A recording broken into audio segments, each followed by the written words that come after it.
Techneo team. I'm the team leader, Mahesh, and Ari, Amita, and of course Martin is the team subordinates. Uh, we do with the different topics. It's a world most innovative mobile geopolymer matching plant.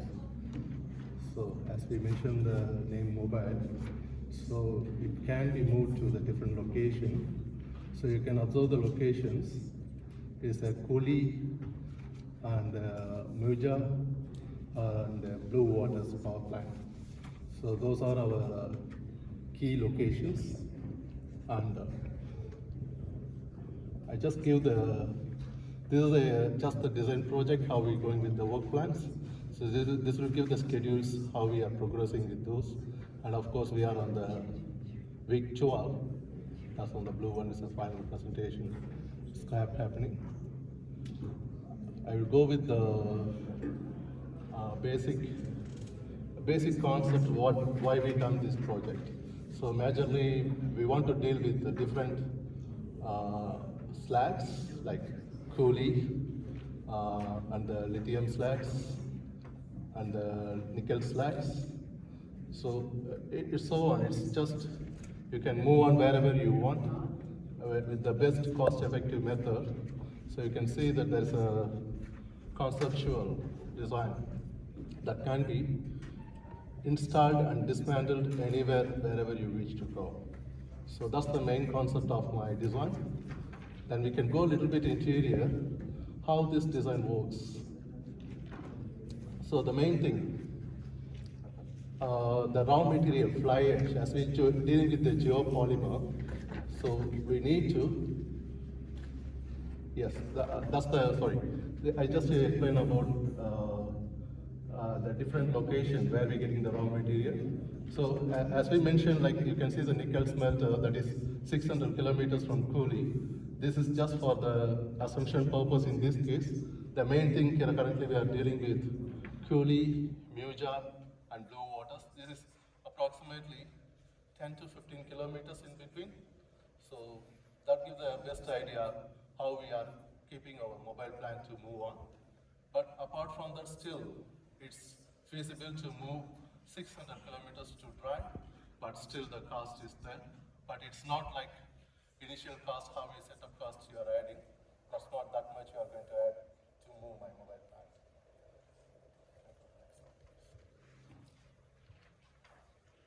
So, this is a rough rough location.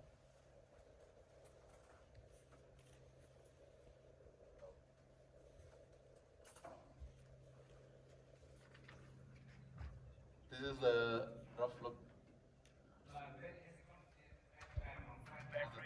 Using a battery. Okay. Yeah. So, sure. You can see the exact location of the Cooley fly ash slag. This is the eagle view that can show you where suppose we are working on. As I'm saying, like the approximate value is around 500 million tons of fly ash is available at this stage. So that means like the power plant producing around 3,000 tons of fly ash per annum. This is just a statistics, give the guideline for the production peoples like me to plan the output using the fly ash. So now I just give a little bit of interior, how we're going to design our plant. So that's the flow chart that I'm going to show you guys. Okay. So you can see the raw material. So the raw material, as I mentioned about, is fly ash or nickel slag or lithium slag. Okay. So in this case, we're working with the fly ash that is from that three power stations, that is which is very nearby to that, and we're using kind of systems called crushers that is already existing in the market. Okay, there's nothing much we done the different from this. Sorry. Thank you.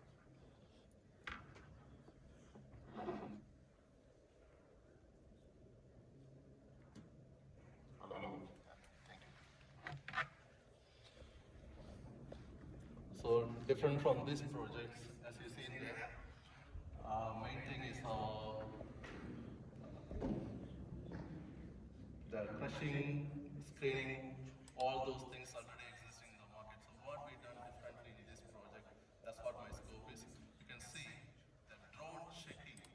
I'm going to show you a small video about how the drones are working, because the AI is contributing this world, and you know well, like we are going in the different robotic environment. So we don't much depends on the humans and the labor force in this case.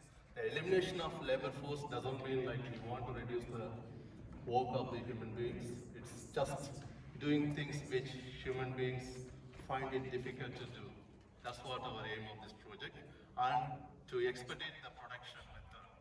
So you can see that the processes having aggregates, waters, those things already in the, they just using the Portland cement and producing all those. So here we just introducing our geopolymer, which having the mixture of fly ash and nickel slag olivine. That's what we are main thing to concentrate here. So as this flow chart giving a clear idea how we are producing, what's the derivation behind it. Okay, so this is exactly the method how we are following. The blue dotted having casting settings and demolding. There we are using robotics. That's a robotics method that I can share you a small photo about it, how it works in the construction field, so that you can get the idea how I'm going to do it. Yes, of course, it's securing to strengthen the process, and testing and quality, that's important, and dispatch and transportation. So this is my total production design flow chart, which giving the basic idea of how the production plant is working. Yes, that's another. This is just 3D design. You can see the way it's set up. It can be removed and installed. That's what the major concept of my project. And I'm saying like creating 40 plus job. Especially why the Kuli project we designed it. We have the answer here. You know about Kuli power plant currently. It's going to close by next year. They're planning to close the power plant. So what the people will do, we're not sure about, I think 200 or 300 people working there at this stage, but we can't accommodate everyone, but we can take some of them and give you a better training, and we can start this project, and really it's an environment friendly project. Plus, we are trying for zero emission, carbon emission. That's the vital part in this project. As we mentioned, the word green, that gives you a lot. So, I can give you an idea about the main thing first about drones. I can share a video. Just have a good look, please.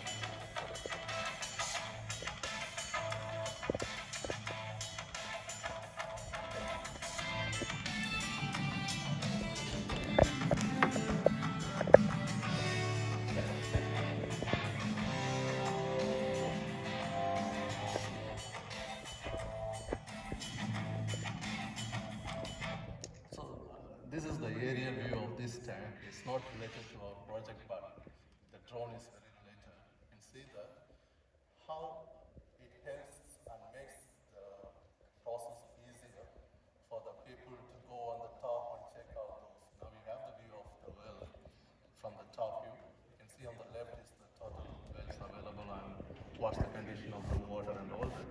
So this is what we're trying to mean here.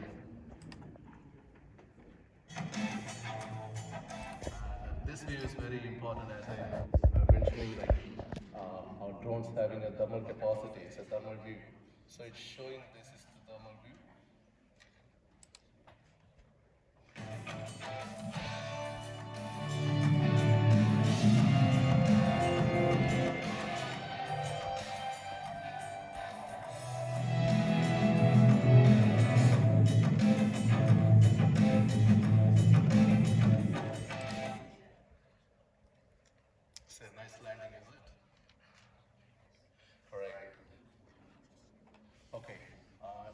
see that as I just bring the actual equipment robot, which is using in the current market for the construction.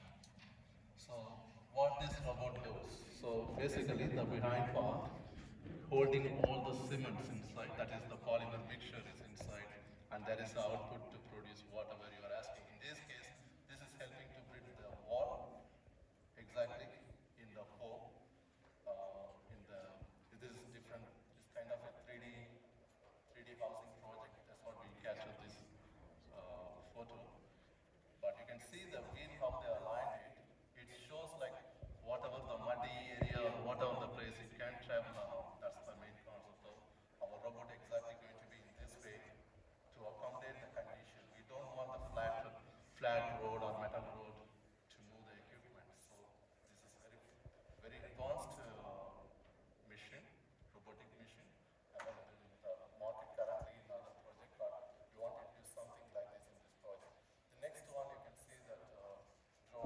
The what you see in the drone in the video, which is entirely different from here, because we want to do the quality checking as well. So you can see the robotic arm, so that have the capability to scope that fly ash, so that we know the humidity. You can see here there is one control. You can see this area, this is called a humidity check we're doing because we're not knowing what kind of weather, what kind of water content in that fly ash. So this is very important. So this will help us to control the mixing, that is like water mixing in this one. Before it goes to the reactor, we can adjust this mixture as a water content. So based on this humidity checking, so in this case, this is very important. This drones play a very important role before we start digging the fly ash from that particular area for the manufacturing process. And yes, and we use the sensors, robotic sensors. We say like support of sensors. So this is I think I don't have that. No, we don't have that video for that, but anyway. So sensors majorly using in a different spots, like when the bricks, when you manufacturing your bricks before like the mixture comes, you need to know the condition, the temperature, for example, in the curing process.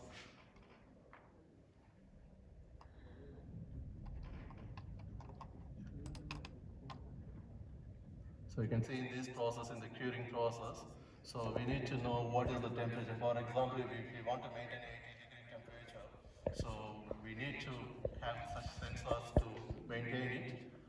So it can be used like a, I can say like a thermostat. It can stop the temperature, stop the element, cut the element when reaching 80-degree temperatures, and the fans and all everything. So this sensors play an important part in this area, in the curing, even in the humidity, and the drone checking. All these areas they need sensors. So this is totally like, as I mentioned, like a robotic project. So it is fully equipped, and all this process happening robotically. Okay, we're not doing anything manually here. But when some of the part like quality checking all this, still we have that kind of data collection method, but some of the human beings we still need here in these areas.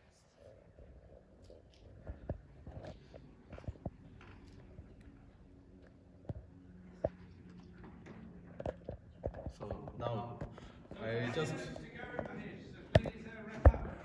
right, the final one. I come to the final mode now. So what's the end product we're going to produce? That's what we're going to answer here. So this is our conceptual and the planning end material. So you can see the Tetra hose.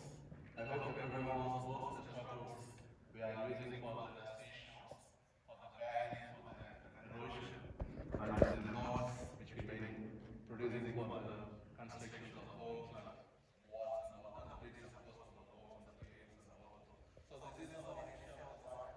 Initially we want to use small material. So main thing is we can do a lot of calculation for this. So based on the output we need, for example, what's the quality temperature, based on we can work on this concept. So just to come up with a small idea how this desktop board's dimensions is like you can see like 195 times 172 centimeters. So this is what I just got the parameters about. One of the desktop board dimensions on the wall is like 1.2626 meter cube. So the weight is weighing of 3,000 kilograms. So based on this, yes, I'm going to finish. So that's all about like our final materials. And yeah, so based on that, the mobile flexible plant going to be changed the designs to accommodate these changes. And this is our multi-criteria assessments. So those things I just mentioned, like pollution is one of the things as we're dealing with the fly ash. This is the main thing we want to mention about it. And we have the plan for that, how to manage it. So it comes under well-being. And final one, yes, of course it is. Thank you to everyone.